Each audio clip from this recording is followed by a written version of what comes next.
My name's Albert Santolo. If I can, just before I start, I'd like to take just a quick show of hands. This will be super fast.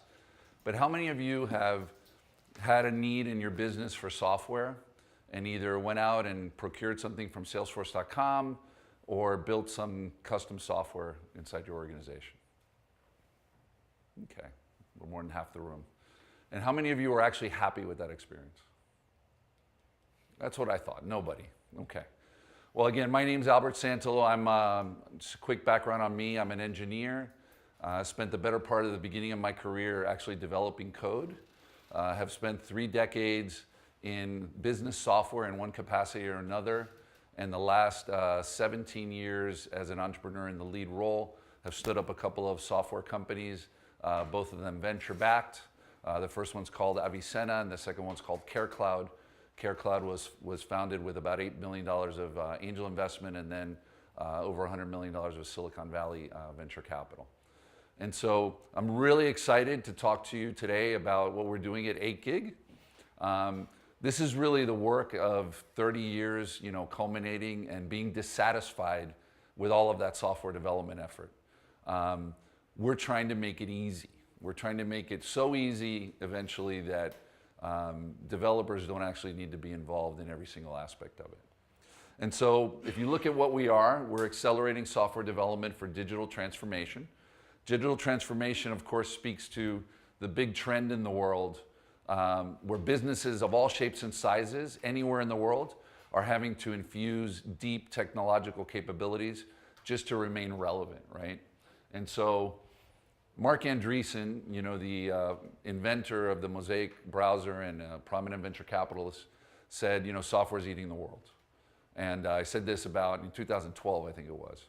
And we really, really see that today, right? I mean, software is penetrating every aspect of everything that we do. And for businesses, this is coming faster and faster. And it's really hard for them to respond to it. And so for businesses, it's adapt or become extinct. But yet, we still today, in many cases, build software the same way we did it decades ago. These complex teams that come together, different skill sets, expensive resources, and teams that they're not necessarily like managing a business team. You have to have specialized skills to even know how to put these teams together and manage them to success. So what if we had a better way, right?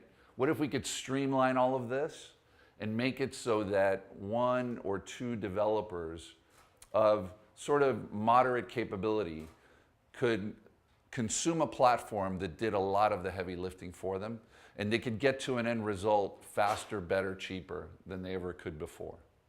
And we bring the ability to construct software closer to where the need exists, right, in the business.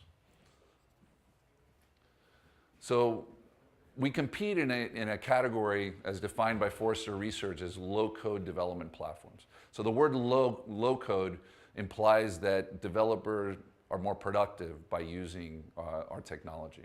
So Forrester estimates that low-code is somewhere a little in excess of $4 billion today as a market, but it's multiplying 6 times in the next 4 years and will be about $22 billion by that time. And so a couple things to know about this. Number one, enterprise software in the world is about $500 billion. So it's our belief that low-code platforms will continue to cannibalize that $500 billion and will continue to hockey stick into the future. And the other thing I would say is that if these tools are so powerful, why is it that they only represent $4 billion out of a $500 billion number overall on an annual basis? And the answer, in our opinion, is the clicker not working? Okay. So this space is dominated by legacy incumbents. So if you look at the first swim lane here, these 3 companies have all had exits in the last 12 months. So Appian went public for about $700 million in May of last year. Today they have a $2.2 billion market cap. Mendix just got sold a few weeks ago for $700 million to Siemens. And OutSystems just did a $360 million round led by Goldman Sachs and KKR. But these are all companies that date back 15, 20 years. So the technology choices that they made at the time that they were founded, by today's standards, are all the wrong choices. These products cost in excess of $1 million, so it's really only the Global 2000 that are leveraging them. And those three companies in that first swim lane have a combined customer count of 1,500 to 2,000 customers. When we're dealing, we think about the 75 million small to mid-sized businesses that exist in the world. So they're just completely underserved. So IncomeSalesforce.com and ServiceNow, who part of their business built around their sort of customer records, is this app building capability.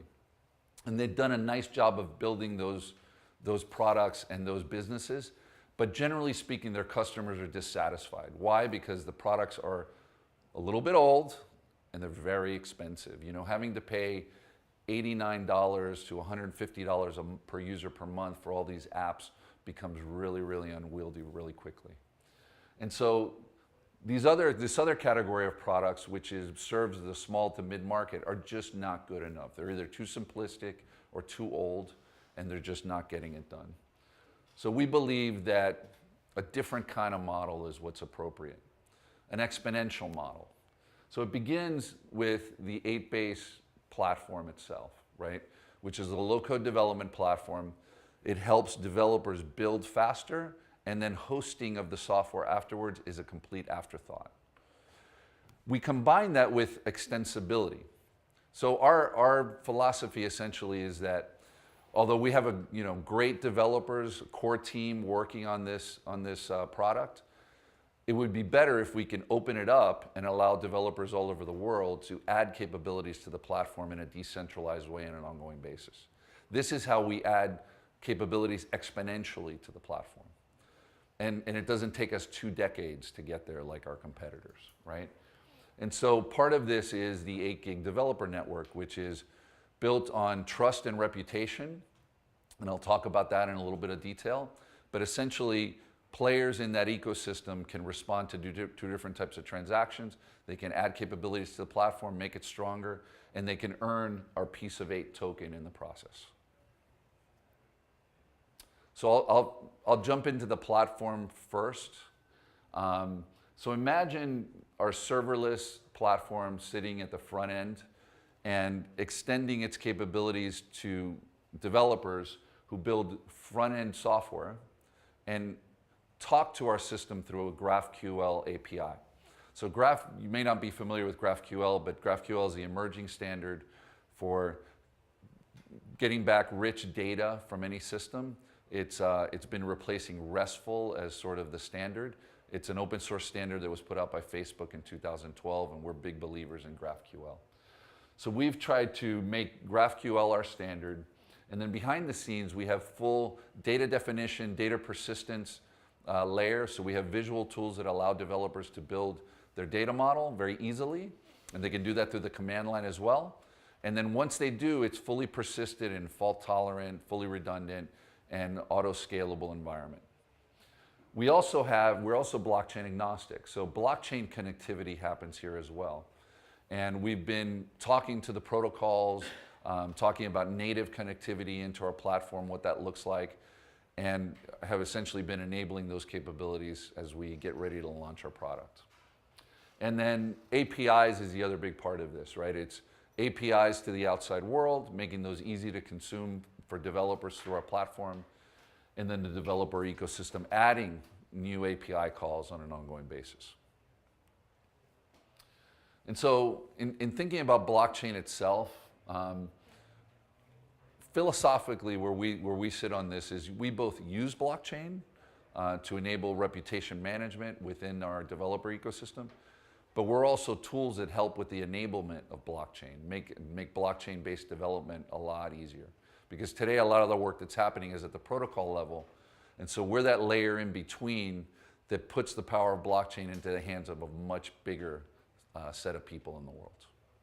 And so aside from blockchain agnostic, we have the ability to build decentralized apps. So our platform can be instantiated at the edges, not only as a centralized platform, and we allow for blockchains to be cross-connected, and we think there's very important use cases around this. We facilitate it. And so talking about the developer network, there's really, let me begin by mentioning the 2 different types of transactions. So there's what we call a marketplace submission, which is when a developer has an innovation and they contribute it to the 8-Base platform. By doing so, they have to stake, and then they can earn tokens in the process as that capability is used. And that, again, leads to exponential growth of our capabilities. The second is what we call a gig, right? A custom and development gig. So this is where some type of user, customer, company wants software developed. They don't necessarily want to put the team together themselves, so they put a gig out on the marketplace, and one or a team of developers comes to actually fulfill that. In that case, there's staking that happens on the front end. The payment can be made to the developers in milestones or in a lump sum, and the developer gets paid in the piece of 8 token as well. The market submission, one of the important things to know about it is that it's structured as a token curated registry. And this is important because sometimes we get questions around, well, why can't you do this in Ethereum? Why can't you do this in Bitcoin, et cetera? And we say, look, we want the success of our platform to be completely tied to the success of the token. And so in a token curated registry, if the platform's not successful, the token is going to take a hit as well. And that would not be the case if we were using Ethereum. So just a quick note on the name of our token. We call it the piece of 8. This is a name that's borrowed from the Spanish coin from the 1600s. It sort of has a pirate theme around it because pirates were, intercepting ships in the Atlantic to get their hands on piece of 8. So we felt like it was a fitting representation of what we're doing because in many ways, we're trying to put the power back into the stakeholders, into the developers all over the world that are sitting on the sidelines and having to take part in a gig economy where projects, they're beholden to projects, right? So if they go on vacation, it's very expensive for them because of their downtime. This is a way to take the power away from the centralized SaaS giants, create a more powerful platform, and provide developers the ability to earn recurring revenue without having to stand up an entire software company, right? Because not all developers have those skills. And so we think it's a very, very revolutionary and somewhat rebellious thing, and that's why the piece of 8 and the pirate theme is so fitting for us. So I've talked a little bit about how the token economy works. So you probably noticed by now staking is a very important part of this. And so staking and reputation sort of go hand in hand, and that's why it's so important. So developers who want to submit things have to stake. They earn reputation points. When they become a validator, so they earn a reputation score that's high enough, they can become a validator. They have to stake more. If they want to become an arbiter, they have to stake even more. And the point is that they really get rewarded for their efforts, and they get rewarded for the validations they submit themselves to. So if they submit themselves to the highest order validators, they earn reputation points faster. But the point is, what we're trying to do is, obviously in a world where you're contributing software capabilities, trust and quality is really, really important, and that's why we've built it that way. Another really important use case of the token is what we call discount staking. So imagine a company or a person that has built applications, and maybe a number of them, and they're hosting them for their users on an ongoing basis. By staking a certain number of tokens, they have the ability to receive a 20% discount in what they pay to consume the platform. And so this is really important because the return on investment, obviously, with that kind of 20% and monthly return is a big driver of staking in the platform and tokens, token utility, both on the demand and the supply side. And so just talk about a few use cases. So we sort of organize these use cases into categories. So the first one is back office systems. So any company that's looking to do things more efficiently in their back office. In big companies, this is usually known as shadow IT. This is where departments bypass their corporate IT and build things on their own. And if you look at any large company, they have thousands of shadow IT apps built in Excel, Microsoft Access, even Lotus Notes. Some of you may be too young to know what Lotus Notes is in this room, but for those of you that do, there are still 20,000 installations of Lotus Notes in the world. And I'm talking about one installation could be Walmart. So this is still a cash cow for IBM, who owns Lotus Notes. There's no reason for this. Modern technology should be able to displace this and have a much better experience and a much lower cost. Customer-facing systems is the second use case, and this is at the heart of all digital enablement, right? So in the last few years, companies have had to stand up externally facing digital capabilities. So we help them do that faster and better. Then you have software as a service companies. So these are companies that are built to provide software as a product. Well, it's interesting because most of the competition that we have doesn't have any ability to stand up what we call multi-tenancy. We do. Just recently, we priced out what it would cost to do a software as a service company on one of those three competitors that we mentioned. And it was actually, once you built the software and you had to host it, you had to give away 30% of your revenue to do that on an ongoing basis, which is completely untenable. So that's a very unique capability we have. And then the last piece is pure blockchain applications. As you guys know, there aren't a ton of examples of distributed applications in blockchain that are really working and have really caught fire. We believe a big part of that is because it's so hard to do, and the underlying technologies and the middleware that exists, the infrastructure is just not there. Developers that understand blockchain protocols are very, very rare, right? So we feel like we're that middle layer that really democratizes it. It really sits in between the protocol and the end user, makes it easy to use. So we do this all the time. We have our own sort of internal lab work that we do. We've stood up an application to make masternode implementation immediate. So an investor who wants to invest in masternodes can stand them up and monitor how they're doing without any technical intervention. We've built 0x relayers where 0x relayer requires a sidechain. That sidechain database is built on 8-base. Both of those projects took less than 30 man hours to do them because of the efficiency of building on our system. And like that, there's tons and tons of examples. So the team is an experienced entrepreneurial team. I talked about myself. Andre, who's here in the room, is the technology leader. He comes from deep experience building enterprise software. He also comes from the hedge fund world. So we were the winners at the Consensus Hackathon this year through Andre's work. Matt Cohen is a longtime blockchain expert and an attorney. Oscar Perez is a seasoned public company, private company executive who helps run our efforts. And the list of team members continues, and we're adding new team members on an ongoing basis. And so the token sale, $5 billion total circulation, a little less than 57,000 ETH hard cap. 45% of the token circulation is going into the sale. Our advisors, and the important thing to know here is that we're going live with the product in early October. And by the product, I mean the LowCode development platform.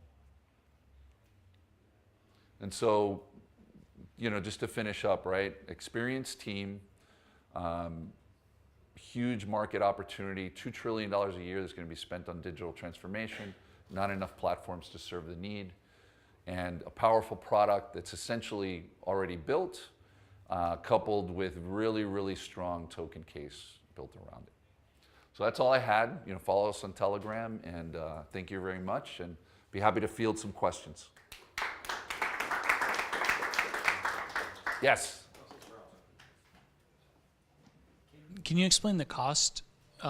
If I wanted to run, there's a lot of like single function SaaS apps where I have some process that's running, it's collecting data, and to set up the billing and the user login and all that kind of stuff, that's like 50% of the project. Or maybe 75%. Writing the actual functionality is 25%. So what would something like that cost? So great question. So first of all, we're offering the platform on a freemium basis, so people will be able to try it before they buy it. That's very different than what our competitors do. And then the product for developers, right, is priced per API call. And the API calls are, because it's GraphQL, not RESTful, they're very efficient. And they more or less translate to one screen refresh. So it's easy for someone to project what the pricing is going to look like, but it's fully variable pricing, right?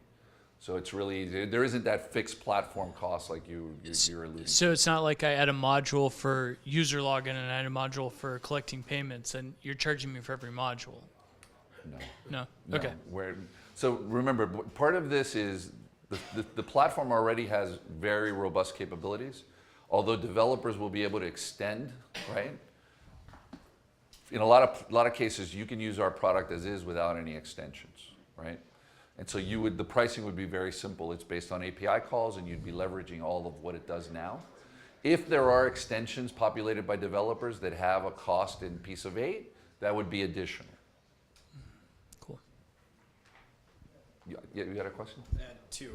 The first is, are you limited to like serverless, like web delivered architectures, or is this like a broader set of applications and services that could be developed through the platform and be like monetized by developers on the blockchain?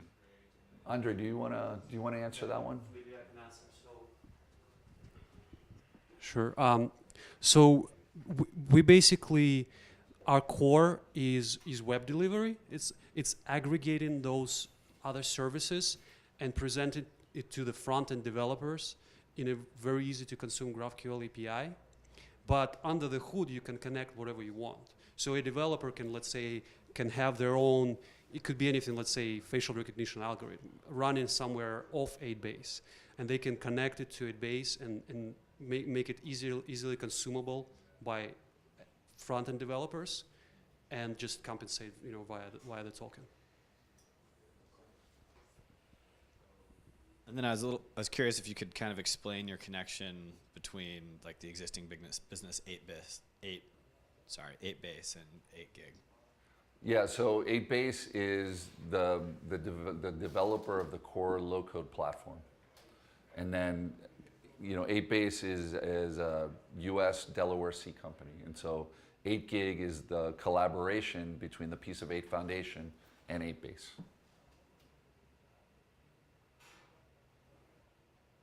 Any other questions? Great, well, thank you very much.